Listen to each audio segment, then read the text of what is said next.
శేఖర్ గారు మొన్న అదేదో లవ్ గురించి చెప్పమన్నప్పుడు నిఖిల్ మాట్లాడింది అందరికీ అర్థమైపోయింది అది కావ్య గురించి అని. సో నేను మిస్ అవుతున్నాను, కావాలి నాకు మళ్ళీ ఏదో తప్పు జరిగిందని కావాలి నా ఉద్దేశంగా అయితే ఆయన మాట్లాడడం జరిగింది. బట్ ఇక్కడ కావ్య పోస్ట్ చూస్తేనేమో ఇది ఇంకొక యాంగిల్లో కనిపిస్తుంది. అంటే నటులు ఉంటారు, చాలా నటిస్తున్నారు ఒక యాంగిల్. అంటే నిఖిల్కి వ్యతిరేకంగా పెట్టిందనే మనం చెప్పుకోవచ్చు, డైరెక్ట్గా చెప్పనప్పటికీ అర్థమవుతుంది. సో అంటే మరి ఇక్కడ ఎవరు కరెక్ట్ అనుకోవాలి మనం? మరి దీనివల్ల నిఖిల్కి ఏం ఇంపాక్ట్ పడవచ్చు మేబీ? అంటే వాళ్ళు ఫస్ట్ ఏందని అంటే అక్కడ మనకి బిగ్ బాస్ ఇచ్చిన టాస్క్ ఏందని అంటే ఫస్ట్ లవ్ స్టోరీ గురించి చెప్పమన్నారు. కానీ నిఖిల్ ఏమో 7వ 8వ చెప్పాడు. లాస్ట్దా అంటే ఏదో చెప్పారు లాస్ట్ అంటే హౌస్ లోకి వచ్చిన తర్వాత రెండు మూడు ఉన్నాయి కదా మళ్ళీ. అందుకని మళ్ళీ అది లాస్ట్ దని మనం అనలేము. కాకపోతే ఫస్ట్ లవ్ గురించి అక్కడ అందరూ చెప్పుకుంటారు. ఫస్ట్ లవ్ గురించి చెప్పమని బిగ్ బాస్ ఇచ్చిన టాస్క్ కూడా ఫస్ట్ లవ్ గురించే. కానీ ఇతను 4-3 అయిపోయిన తర్వాత ఇది ఇతను అన్నట్టుగా కావ్య గురించి చెప్పుకొని వచ్చాడు. ఇదే సందర్భము చెప్తే అందరికి తెలిసిపోతుంది. అయితే అక్కడ ఏందనంటే ఆ ఎపిసోడ్ వరకు నిఖిల్కి గౌతమ్కి టఫ్ ఫైట్ జరుగుతున్న సందర్భంలో, విన్నర్ రేస్లో టఫ్ ఫైట్ జరుగుతున్న సందర్భంలో నిఖిల్ తన లవ్ స్టోరీ గురించి చెప్పి ఒక రకంగా ఆ రోజు ఎపిసోడ్ ద్వారా నిఖిల్ గ్రాఫ్ గౌతమ్ కంటే ఒక మెట్టు పైకి వెళ్ళింది అనే అనుకోవచ్చు. ఎందుకనంటే కరెక్ట్ టైంలో కరెక్ట్ టైం చూసి కరెక్ట్ పాయింట్ మీద అతను ఇది చెప్పడం. ఇంకొకటి ఏంటంటే మనకి ఈమె అదంతా సీరియల్ నటన అదంతా మాస్క్ అని చెప్పేసి ఇప్పుడు ఆ ఎపిసోడ్ అయిపోయిన తర్వాత మనకి బయటకు వస్తున్న విషయాలు అతను ఎంత బాగా నటిస్తాడో, బాధితులనే దోషులకి ఎలా నిలబెడతాడు అనేది ఇప్పుడు ఈ బయటకు వచ్చిన పోస్టుల ద్వారా తెలుస్తుంది. కాకపోతే అతను ఆ ఎపిసోడ్ వరకు మనకు చూసినప్పుడు అనిపించింది ఏంటంటే అది ఖచ్చితంగా నటన అయితే కాదు, నిజంగా రియల్ ఎమోషన్స్ తోటి రియల్ ప్రేమతోటి నిజంగానే ఒక ప్రేమకు దూరమైన తర్వాత ఒక అమ్మాయిని నిజంగా లవ్ చేసిన తర్వాత ఆ అమ్మాయిని నువ్వు ఉంటే లేదంటే అంటే పో, నువ్వు కాకపోతే ఇంకొకరు వస్తారు అని అనుకునే సందర్భం ప్రతి ఉండొచ్చు అది. కానీ ఆ సందర్భం నుంచి బయటకు వెళ్ళిపోయిన తర్వాత ఒక 2-3 నెలలు అయిన తర్వాత 5-6 నెలలు అలాగ అయిన తర్వాత అప్పుడు ఎంత బాధపడుతున్నాడు ఇప్పటికి. అంటే ఈ 78 డేస్ జర్నీలోని ఆమె గురించి ఇతను బాధపడుతున్న విషయం అయితే మనకు కనిపించలేదు. ముందు సోనియా ఉన్నది, ఆ తర్వాత యష్మి ఉంది, ఇలా ఏదో ఒక ట్రాక్ నడిచిపోయింది కాబట్టి మనవాడికి ఆమె లేని లోటు అయితే హౌస్ లో కూడా కనిపించలేదు. ఆ బాధను కూడా అతను బయట పెట్టలేదు. ఎవరో ఒకరిద్దరు దగ్గర చెప్పుకున్నాడు. ఇప్పుడు ఆ విషయం అయితే అతను ఎవరితో బ్రేకప్ అయ్యింది ఎవరు అనే విషయం అందరికీ తెలిసింది. ఎందుకనంటే వీళ్ళు అంతకు ముందే అనేక షోలకి వెళ్ళారు, టీవీ షోలకి వెళ్ళారు. అప్పటి ముందే 5-6 ఏళ్ళ నుంచి రిలేషన్ లో ఉన్నారనే విషయం మొత్తం అందరికీ తెలిసిన విషయం. అది వీళ్ళిద్దరు కలిపే షోలకి వెళ్ళారు కాబట్టి. సో కానీ వాళ్ళు అప్పటి వరకు కూడా ఈమె గురించే అన్నట్టుగానే ఎక్కడా కూడా మనకి తెలియదు. కానీ ఇక్కడ ఆ ఎపిసోడ్ లో చూసిన తర్వాత నిజంగానే నిఖిల్ అంతా చెప్తుంటే నిజంగానే మనకి ఒక ఎమోషనల్ గా మనకి కనెక్ట్ అయిపోయింది అది. అరే అప్పుడు మనకి అనిపించింది ఏంటంటే చాలా మందికి అనిపించింది, అరే ఇతను పంచ ప్రాణాలుగా ఆమెను ప్రేమిస్తున్నాడు, ఆమె కావాలని అనుకుంటున్నాడు, ఆమెనే అమ్మని అనుకుంటున్నాడు, పైగా తనే మిస్టేక్ జరిగిందని అనుకుంటున్నాడు, రియలైజ్ అవుతున్నాడు. ఇంత ఎలా రియలైజ్ అవుతున్నాడు, ఇంత ఎలా తగ్గుతున్నాడు, ఇంత ఎలా ప్రేమిస్తున్నాడు కదా, ఈమె అలాంటి ఇతన్ని ఇంతలా ప్రేమిస్తున్నామని ఆమె ఎందుకు దూరం పెడుతుంది అనేది అక్కడ వచ్చింది. మామూలుగా చూసేవాళ్ళు కూడా అదే, పాపం అక్కడ ఉన్న వాళ్ళు కూడా హౌస్లో ఉన్నారు, నిఖిల్ అంత బాధపడుతున్నావు కదా, మీరిద్దరు కలవాలని అనుకున్నారు. సగటు ప్రేక్షకుడు కూడా అదే అనుకుంటాడు, అతను బాధపడుతున్నాడు. అంత ఆల్రెడీ చిన్న చిన్న ప్రేమికుల మధ్యన గొడవలు వస్తుంటాయి, తర్వాత మళ్ళీ కలిసిపోతుంటారు. కానీ ఇతను ఇంత ఫీల్ అవుతున్నాడు, తనే కావాలని కోరుకుంటున్నాడు కదా. ఈ 4-5 బ్రేకప్ల తర్వాత వీళ్ళ బంధం ఇంత గట్టిగా బలపడింది కదా, ఎందుకు ఆమె ఎందుకు దూరం పెడుతుంది అని అనుకున్నాను. అక్కడ ఏందనంటే ఒక పాయింట్ ఏందనంటే ఈమె పెట్టిన పోస్టుల తర్వాత తెలిసింది ఏందనంటే అక్కడ నిఖిల్ ఏదైతే విషయాన్ని చెప్పాలని అనుకున్నాడో చాలా ఎమోషనల్గా చెప్పాడు. అక్కడ తన తప్పు ఒప్పుకున్నాడు, కానీ జరిగిన దాంట్లో తన తప్పు లేనట్టుగానే మనకి అక్కడ అంటే మనకి ఒక ఫీల్ ఎలాగొచ్చింది అని అంటే కలిసిపోతే బాగుండు కదా అన్నాడు. అంటే అతను మనం యాక్సెప్ట్ చేస్తున్నాం, ఆడియన్స్ అంత బాగా కనెక్ట్ చేయగలిగాడు. అంటే అతన్ని కలిసిపోతే బాగుండు కదా అని అంటున్నాము అని అంటే దాని అర్థం ఏంది, అతను చేసిన దాన్ని మరి యాక్సెప్ట్ చేసేస్తాం, చెయ్యొచ్చు, మామూలుగా ఉండొచ్చు కదా పోనీలే అని అంత బాగా చెప్పగలిగాడు. కానీ ఎప్పుడైతే అప్పటి వరకు కూడా నీకు అక్కడి వరకు ఓకే, నిజంగానే అతను మంచి వాళ్ళిద్దరు కలుసుకోవాలి అని అనుకున్నాము. నేను చాలామంది కూడా ఎంత బాధపడుతున్నాడు కదా, కలిసిపోతే బాగుండు అని చెప్పేసి అని అనుకున్నాం. అయితే ఎప్పుడూ కూడా బిగ్ బాస్ హౌస్లో మొత్తం ఈ 80 రోజుల జర్నీలోనే కూడా కావ్య గురించి అంతలా బాధపడుతున్న విషయం కానీ, లేదనంటే మన అభయ్ నవీన్ దగ్గర ఏదో బాధపడ్డాడు, నా దగ్గర ఇలా బ్రేకప్ అయ్యి వచ్చాను అని చెప్పేసి చెప్పాడు, ఇలాగానని చెప్పేసి అని అన్నాడు. ఇదంతా అతను చెప్పడం తప్పితే ఇతను చెప్పినట్టుగా అయితే మనకి ఎక్కడ చూపించలేదు. సో దానివల్ల ఏంటంటే సోనియా తోటి తర్వాత యష్మి తోటి మళ్ళీ ఈ ట్రాక్లు ఇదంతా కూడా ఆ బాధ కానీ అది అంతా కానీ మనకి ఎక్కడ కనిపించలేదు. ఆ రోజు ఎపిసోడ్లో చూసిన తర్వాత అమ్మో ఇతను ఇంత లోపల ఇంత బాధ పెట్టుకుని ఉన్నాడా, ఆమెను ఇంతలా లవ్ చేస్తున్నాడా, బయటికి వెళ్ళిన తర్వాత మరుక్షణం నేను నీ ముందు ఉంటాను అని చెప్పేసి ఇంత పిచ్చిగా ప్రేమిస్తున్నాడా అని చెప్పేసి అని అనిపించింది. అక్కడ ఏం జరిగింది అని అంటే అక్కడ వరకు తను సక్సెస్ అయ్యాడు, తను చెప్పాల్సిన విషయాన్ని చెప్పాడు. తనది ఏదో మామూలుగా మిగతా వాళ్ళతో హౌస్లో చేసినట్టుగా లేదంటే అంతకుముందు బ్రేకప్ అయిన వాళ్ళని ఏదో టైం పాస్ లవ్ కాదు అని చెప్పి కాదు, ఈయన సిన్సియర్గానే లవ్ చేస్తున్నాడు, కావ్య ఇతను దూరం పెట్టుతుంది అన్న విషయాన్ని అయితే బలంగా చెప్పగలిగాడు అతను. ఎందుకనంటే నేను ఆమె కావాలనుకుంటున్నాను కానీ ఆమె నాకు వద్దని, అంటే ఆమె నాకు ప్రపోజ్ చేసిందన్న విషయాన్ని కూడా మళ్ళీ చెప్పాడు. అక్కడే సందిట్లో సెడై మీడియా అన్నట్టుగా అది వేసేసాడు. అది అయిపోయిన తర్వాత నేను ఆమె కావాలనుకుంటున్నాను, ఆమె నాకు దూరం పెడుతుంది అన్న విషయాన్ని అయితే చెప్పాడు. అప్పటి వరకు చెప్పడంతో మనకి ఏమనిపించిందంటే అరే ఆమె దూరం పెట్టకుండా ఉంటే బాగుండు కదా, కలిసిపోతే బాగుండు కదా అన్నట్టుగానే అనిపించింది. అక్కడ ఆ ఎపిసోడ్లో మొత్తం అంతా జరిగింది ఎవరి వాళ్ళ లవ్ స్టోరీలు చెప్పినట్టుగా అతను చెప్పడం కానీ, ఆ కన్నీళ్ళు కార్చడం కానీ, అసలు అబ్బాయి ఎంత బాగా చెప్పాడు, అసలు ఇంత ఇది కదా ప్రేమ అంటే అన్నట్టుగానే చెప్పాడు. కానీ అక్కడ వరకు అతను సక్సెస్ అయినట్టే, తనకి జర్నీకి సంబంధించి కానీ లవ్ స్టోరీ ఇదంతా ఓకే అక్కడ వరకు.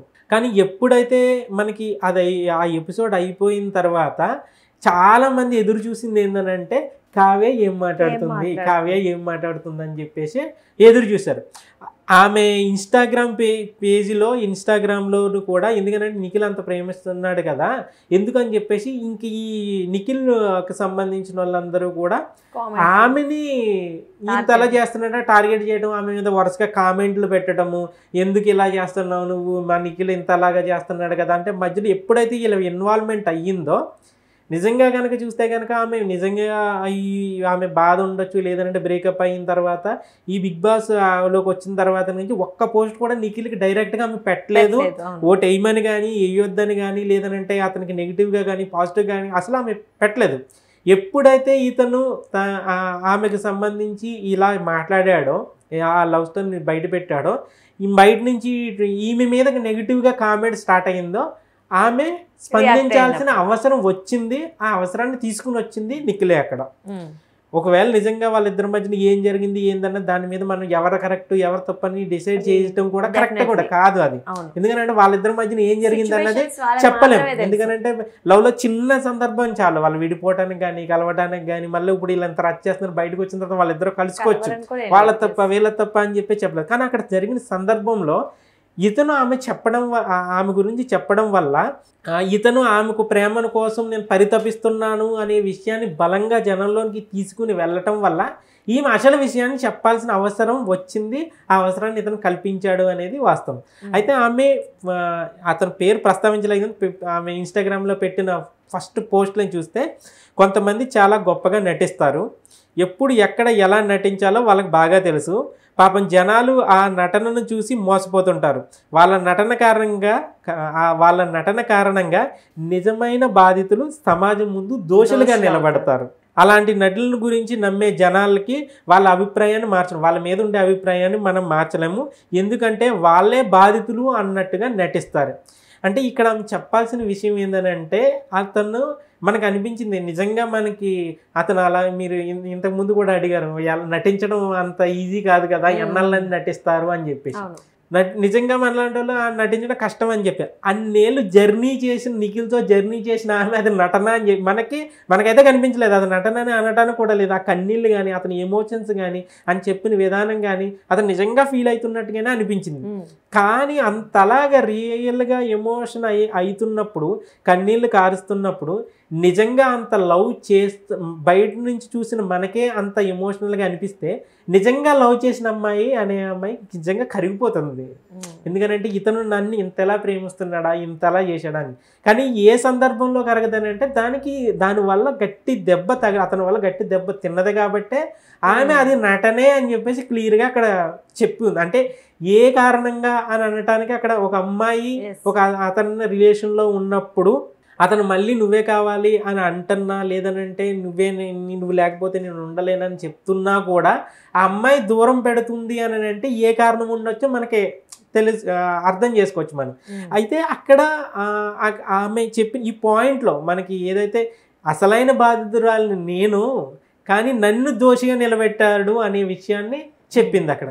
ఇక్కడ నెక్స్ట్ అది రెండో ఫస్ట్ పెట్టిందంటే వాళ్ళు ముసుగు చూసి మోసపోకండి, ఫేక్ మనుషులు ఏదో ఒక సందర్భంలో వాళ్ళ అసలు రంగును బయట పెడతారు, వాళ్ళ ముసుగు తొలగే వరకు వేచి చూడండి అని చెప్పేసి ఫస్ట్లో పెట్టింది. అంటే ఇక్కడ ఎక్కడ కూడా నిఖిల్ ప్రస్తావన తీసుకుని రాలేదు, నిఖిల్నే అన్నట్టుగానే కాదు. కాకపోతే అతను అక్కడ మనకి క్లియర్గా అతను ఈమె గురించి చెప్పటము, ఆమెను ప్రేమిస్తున్నాను కానీ ఆమె దూర పెడుతుంది అన్న విషయాన్ని ఇతను ఇండైరెక్ట్గా చెప్పడంతో ఈమె స్పందించింది అసలైన బాధితురాలు నేనే, అదొక నటన, అదొక మాస్క్ అని చెప్పేసి క్లియర్గా అక్కడ ఆమె చెప్పాలనుకున్న విషయాన్ని, అంటే అతనితో కలిసే ప్రసక్తి లేదు అన్న విషయం నిజంగానే మనకి అందరం కలవాలి అని చెప్పేసి అందరికీ ఉంది, అందరూ అనుకుంటున్నారు. ఎందుకంటే మొదటి నుంచి కూడా వాళ్ళకి సీరియల్ ఫ్యాన్స్ కానీ వీళ్ళిద్దరు పేర్లు కానీ వాళ్ళిద్దరికి పేర్లు మిక్స్ చేసి చాలా కొన్ని క్యూట్గా అనిపించింది వీళ్ళ లవ్ స్టోరీ కూడా. కాబట్టి వాళ్ళ మధ్యన ఏదయ్యిందో చిన్నవి వస్తుంటే కలిసిపోతే బాగుంటుంది. కానీ ఈమె రియాక్ట్ అయిన విధానం చూస్తే కనుక మనకి ఏదో గట్టి దెబ్బ తగిలింది, అది నిఖిల్ వల్ల అని చెప్పేసి కూడా ఒప్పుకున్నాడు. మేబీ నా వల్లనే మిస్టేక్ జరిగింది, బట్ అయినా నాకు కావాలి అని అతను కూడా ఒప్పుకున్నాడు. అదే తన తప్పుని ఒప్పుకున్నాడు. కానీ ఆ తప్పుని మనం ఎంతవరకు ఎదుటి వాళ్ళు భరించగలగరు అనేది కూడా నిజంగానే నిఖిల్ తను చెప్పాడు. నేను మిస్టేక్ నా వల్ల జరిగింది, నువ్వు ఉంటే ఉండు లేదని వెళ్ళిపో, నువ్వు కాకపోతే ఇంకొకరి అన్నట్టుగానే బిహేవ్ చేశాను, ఇవన్నీ ఒప్పుకున్నాడు. కానీ ఎదుటి వాళ్ళకి విషయం బాధ ఉంటది కదా, ఆ తప్పుని ఒప్పుకోవడం వరకే కాదు కదా, ఆ తప్పుని నిజంగా క్షమించేసి తప్పు అయితే వాళ్ళు నిజంగానే ఇంతవరకు రారు. అయినా చేసిన వాళ్ళకి సారీ చెప్పడం ఈజీగా తీసుకునే వాళ్ళు కష్టం కదా. పైగా ఇలాంటి రిలేషన్షిప్ లో, సిన్సియర్ రిలేషన్షిప్ లో తప్పుని అంత ఈజీగా మనం అంత క్షమించి తప్పులు కొన్ని ఉంటాయి,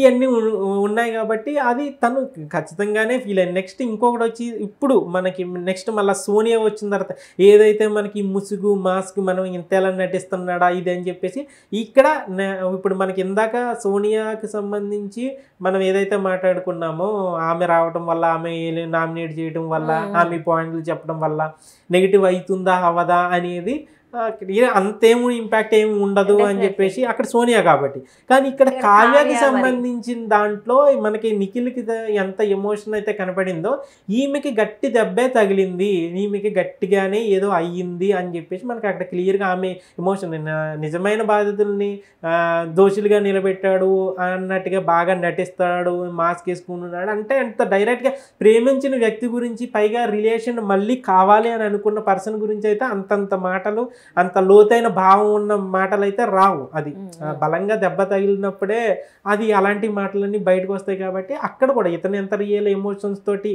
ఇతను రియలైజ్ అయ్యాడో అక్కడ ఆమె రియలైజ్ అవ్వడానికి ఇతను చేసిన తప్పుని అంత క్షమించే తప్పు కాదేమో అన్నట్టుగానే ఆమె మాటలు బట్టి మనకి తెలుస్తుంది. కాకపోతే అక్కడ మిస్టేక్ ఏమైంది, వాళ్ళు నిజంగా మన వరకు అయితే ఆమె వాళ్ళిద్దరు కలిస్తేనే బాగుంటుంది, కలిస్తేనే మంచిది అవుతుంది అని అనుకుంటున్నాము. కాకపోతే అక్కడ సోనియా వల్ల జరిగిన డ్యామేజ్ కానీ అంటే ఇతను ఆ లవ్ స్టోరీని అసలు చెప్పకుండా ఉంటే ఇంత తతంగం అయ్యేది కాదుగా అన్నట్టుగా అనిపిస్తుంది. అసలు ఇతను రియాక్ట్ చెప్పకుండా ఉంటే కనుక ఆమె రియాక్ట్ అయ్యేది కాదు. ఆమె రియాక్ట్ అవ్వడం వల్లే ఇప్పుడు నిఖిల్కి ఖచ్చితంగా ఈ మధ్యలో ఫ్యాన్స్ చాలా అంటే దూరాన్ని పెంచుతున్నారు, తగ్గిస్తున్నారు, అర్థం అవ్వట్లేదు. మెయిన్ ఇప్పుడు అతను బాధపడటం వల్ల ఓకే అందరికి పాజిటివ్ వైబ్స్, అతని మీద ఒక పాజిటివ్ కావ్య అని అనేసరికి సైలెంట్ గా ఉన్న ఆవిడ కాస్త బయటపడేసింది. సో వీళ్ళ ఇద్దరి మధ్య ఉన్న రిలేషన్ ఇంకా దూరం కావడానికి కూడా ఫ్యాన్స్ ఒక కారణం అనుకో. అంటే ఇది ఇక్కడతో అయ్యేదైతే కనిపించట్లా. ఎందుకని అంటే ఇంతకు ముందు కూడా మనం చూసిన దాంట్లో మెయిన్ ఎప్పుడు ఒక ఇద్దరు మధ్యన ఒక థర్డ్ పర్సన్ ఎంటర్ అయ్యాడో అది గొడవ తగ్గడం అయితే ఉండదు, ఖచ్చితంగానే పెరిగిపోతూ ఉంటుంది. కానీ ఇక్కడ కూడా వీళ్ళు ఈ ఒక్కడ కాదు, ఇక్కడ లక్షలాది మంది ఎంటర్ అయిపోయారు, ఫ్యాన్స్ అయిపోయారు. ఇప్పుడు ఈమె పోస్టులు పెట్టిన తర్వాత ఇంకా ఆమెకి పర్సనల్ అటాకింగ్ ఎక్కువైపోయింది ఇప్పుడు. సో ఆ పర్సనల్ అటాకింగ్ లో ఇంకా కొన్ని విషయాలు, అంటే ఆమె ఏ విషయాన్ని కూడా డైరెక్ట్ గా చెప్పడానికి ఇష్టపడలేదు, చెప్పలేదు కూడా. కానీ ఇక్కడ ఏదైతే ఆమెని పర్సనల్గా అటాక్ చేయడం స్టార్ట్ చేశారో అప్పుడు ఈ పోస్టులు వచ్చినాయి. ఇప్పుడు కనుక వీళ్ళు కొంచెం ఇంకా 2 వారాలు ఎక్కువ చేస్తే ఇంకా చెప్పాల్సింది. ఎందుకంటే ఇప్పుడు అన్నేళ్ళ రిలేషన్లో ఉన్నారు అని అంటే కారణం అయితే ఆమె దగ్గర రెడీగానే ఉంటుంది. చెప్పాలి అని అనుకుంటే చెప్పొచ్చు, తెలిసి ఉంటుంది. ప్రతి ఇతను ఎందువల్ల అతను దూరం పెట్టాల్సి వస్తుంది అని చెప్పేసి వీళ్ళకి వెలిగితే కనుక ఆమె వచ్చి చెప్పినా చెప్పుద్ది. అప్పుడు దానివల్ల డ్యామేజ్ అయ్యేది నిఖిల్కి. అంటే ఈ సందర్భంలో సరే బిగ్ బాస్ హౌస్ నుంచి బయటకు వచ్చేసిన తర్వాత ఇతను నన్ను ఇలా చేశాడు అని అంటే అతనికి వచ్చి నష్టం ఏమి లేదు, అతను వాళ్ళు మాట్లాడుకుంటారు, అయిపోతుంది. కానీ ఇక్కడ ఏంటంటే ప్రతి అభిప్రాయాన్ని ఓటుతో లింక్ అయి ఉంటుంది ఇక్కడ. సో నువ్వు ఒక అభిప్రాయం చెప్పడం వల్ల, ఒక పోస్ట్ వల్ల, ఒక జరిగిన దానికి సంబంధించిన ఒక ప్రూఫ్ వల్ల ఏమవుతుందని అంటే ఓట్లు అక్కడ ప్రభావితం అయిపోతూ ఉంటాయి. ఒక్క ఎపిసోడ్ తో ఒక్క చిన్న మాటతో చూసాం కదా. సో ఈ టైంలో అసలు అలాంటి డిస్కషన్స్ రాకూడదు, ఇలాంటి ఫ్యాన్స్ వార్ అనేది లేదంటే వాళ్ళిద్దరి మధ్య. ఎందుకంటే అక్కడ చాలా సెన్సిటివ్ మ్యాటర్, ఒక ఇద్దరికి సంబంధించిన పర్సనల్ సంబంధించింది అది. దాని మధ్యన ఏళ్ళ దూరి మళ్ళీ నువ్వు ఇలాగా మా నకిల్ని ఎలాగంటావా అని చెప్పేస్తే ఆమె మళ్ళా ఇప్పుడు ఎలాగైతే ఈ 1-2 పోస్టులతోటే అసలు నిఖిల్ టైటిల్ గెలుస్తాడంటావా అన్న దాంట్లో తీసుకుని వచ్చేసింది. పోస్టుల వల్ల ప్రభావితం ఖచ్చితంగా ఉంది, డ్యామేజ్ అయితే ఖచ్చితంగా ఉండదు. ఎందుకంటే అక్కడ అమ్మాయి ఆమె హట్ అయ్యే విషయంలోని పైగా సీరియస్ గా రిలేషన్ లో ఉన్న దాన్ని అదే మిస్టేక్ నా వల్లే జరిగిందని అతనే ఒప్పుకుంటున్నాడు. అతను రియలైజ్ అయ్యాడు కాబట్టి డెఫినెట్లీ ఈవిడ స్ట్రాంగ్ గా, ఎందుకంటే తప్పు లేదు అన్న విషయాన్ని అక్కడ క్లియర్ గా అతను చెప్తున్నాడు. ఈమె ఏదైతే నిజంగా ప్రాబ్లం ఏంది, దేని వల్ల విడిపోయాడు అనే విషయాన్ని ఇలా గోకితే మాత్రం ఆమె బయట పెట్టే అవకాశం ఉంటుంది. దానివల్ల ఇప్పుడు వీళ్ళకేం నష్టం, కానీ నష్టపోయేది అక్కడ నిఖిల్ ఉన్నాడు. ఎందుకంటే అతను 10 వారాల నుంచి ఖచ్చితంగా గేమ్స్ ఆడుకుంటా, ఇంకా గౌతమ్తో పోల్చుకుంటే అతను ముందు నుంచి ఉన్నాడు, ముందు నుంచి కష్టపడ్డాడు, ముందు నుంచి ఫిజికల్ గేమ్లు ఆడాడు. సో వీళ్ళు గౌతమ్ మధ్యలో వచ్చిన కంటెస్టెంట్ వచ్చిన తర్వాత స్ట్రాంగ్ మారాడు, అది పక్కనగా పెడితే అతను మొదటి నుంచి కూడా గేమ్ ఫోకస్డ్గానే ఉన్నాడు. అంటే ఈ చిల్లర వ్యవహారాలు అన్నీ పక్కన పెట్టేస్తే టాస్క్ల పరంగా కానీ గేమ్ పరంగా కానీ ఎఫర్ట్ పెట్టడంలో కానీ చూస్తే కనుక అతను చాలా కష్టపడ్డాడు అతను. కానీ ఈ కష్టాన్ని అంతా లాస్ట్లో తనంతటా తానే వృధా చేసుకున్నాడు అనేది ఈ లవ్ స్టోరీ చెప్పడం వల్ల ఒకటి.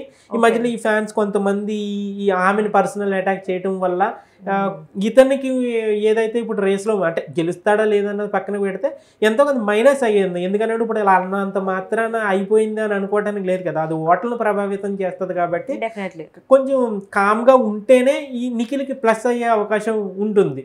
మళ్ళీ ఆమెను కనుక టార్గెట్ చేసి మళ్ళీ ఆమెను ట్యాగ్ చేసి కామెంట్లు పెట్టి ఆమెని నెగిటివ్ కామెంట్స్ ఇవన్నీ పెట్టేదే కనుక ఆమె ఖచ్చితంగా ఓపెన్ అవుతుంది. ఓపెన్ అయ్యింది అని అంటే నిఖిల్కే మైనస్ అవుతుంది. ఒకసారి శత్రువులు ఎక్కడ ఉండరు, ఇప్పుడు మన పక్కనే వాళ్ళ ఫ్యాన్స్ రూపంలో ఉన్నట్టు సోనియా ఎలిమినేషన్ లో ఎంతైతే నిఖిల్ ఫ్యాన్స్ ప్రభావం అని చూపించారు. అయితే బయట శత్రువులు అయితే వేరే ఏదో వాడిని మనం అంటే కిట్టదర అబ్బాయి ఆడాలి అలా చేస్తున్నాడు అని అనుకోవచ్చు. కానీ నిన్నటి వరకు నిన్ను ప్రేమించిన అమ్మాయి నీ గురించి మళ్ళీ ఇలాగ చెప్పింది అంటే దాని ఇంపాక్ట్ ఖచ్చితంగా ఉంటుంది. ఎగ్జాక్ట్లీ అదే అంటున్నా, సోనియా ఎలిమినేషన్ లో ఎంత వరకు ప్రభావం చూపించగలిగారు వాళ్ళు. ఇప్పుడు ఒకవేళ నిఖిల్ కి ఇది ఇంకా కొనసాగిస్తే గనక నిఖిల్ డ్యామేజ్ అంటే నిఖిల్ కి టైటిల్ దూరం కావడానికి కూడా వాళ్ళ ఫ్యాన్స్ కారణం అయ్యే అవకాశం కనిపిస్తుంది. డెఫినెట్ గా నిజంగా నిఖిల్ కి ఏమైనా మంచి జరగాలి అంటే వాళ్ళ ఫ్యాన్స్ సైలెంట్ గా ఉండడం అయితే చాలా ఉత్తమం. అంటే ఆవిడ కూడా ఆవిడ జోన్ లో ఆవిడ ఉంటది, వీళ్ళ జోన్ లో వీళ్ళు ఉంటారు కాబట్టి.